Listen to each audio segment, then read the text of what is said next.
نن زموږ کومه ریلی سٹارټ کړې ده دا د یوم کشمیر په باره کې ده او انشاءالله مو به عبدالله ګل چیرمین عبدالله ګل او صوبائی صدر عرفان عالم په قیادت کې بشانه بشانه جدوجہد کو انشاءالله کشمیر په باره کې مو ټول قبایل تیار یو.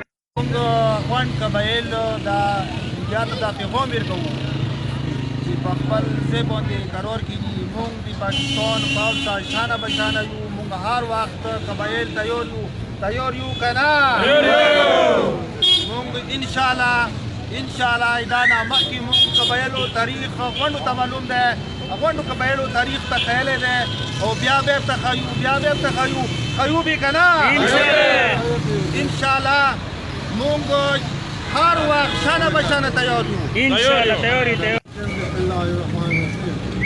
قربانه موږ پلار نکاح و د آزاد کشمیر نیتونه قربان کړي دي هغو نه موږ تیار یو.